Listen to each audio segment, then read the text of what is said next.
During this past week, we have seen protesters gather for the killing of a black male named George Floyd.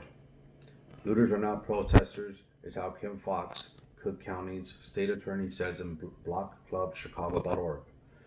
What started as a gathering for the life of George Floyd in the form of a protest to police brutality quickly turned into a hijacking by fringe element, as Kim Fox describes. Miranda Bryant in the Garden reported Keisha Lance Bottoms, mayor of Atlantic City, saying, I think there's a place in America for a peaceful protest, and we all know peaceful protests have had a history in changing things in this country. But it has to be organized and serve a purpose. Many would agree, as I also would agree with organization, it would be harder to lose focus of the main purpose or action plan made by the organizers or leaders.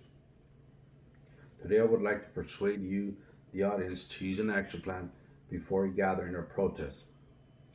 I would like to start with the focus of the action plan, second, to discuss the layout of the action plan and its benefits, and third, the impact it would bring when discussed at a federal courts level.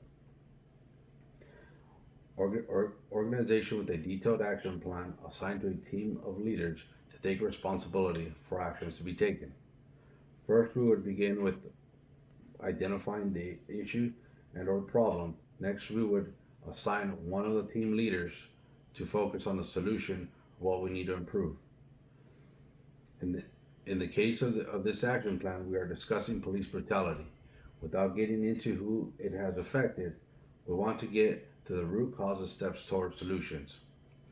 Each team leader with a project would be tasked with coming up with a corrective action report and guidelines that would need to be followed in order to get from root cause to solution. We can also add dates to be completed so all can be held accountable to the action plan. A weekly update will be had with all the key players in the action plan. This will hold all that are involved accountable. Updates with notes of actions that have been taken for each project would have visibility to the whole group involved.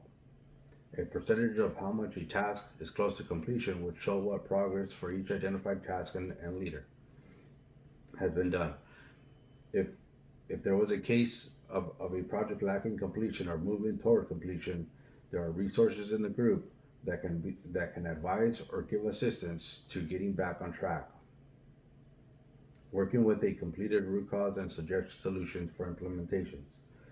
This is when the group as a team would look at the research that has been done by the team leader. The notes serve as data collected.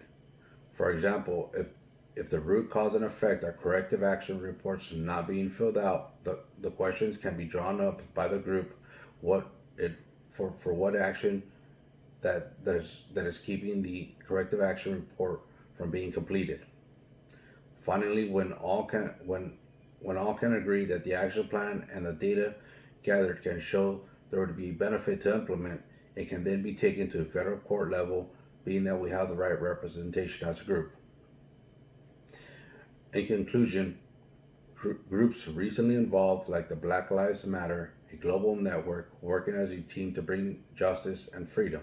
Groups like Unidos US, the largest Latinos advocacy group formerly known as the National Council of La Raza, could all benefit from an action plan if they currently are not working with one to be heard at the national and federal level.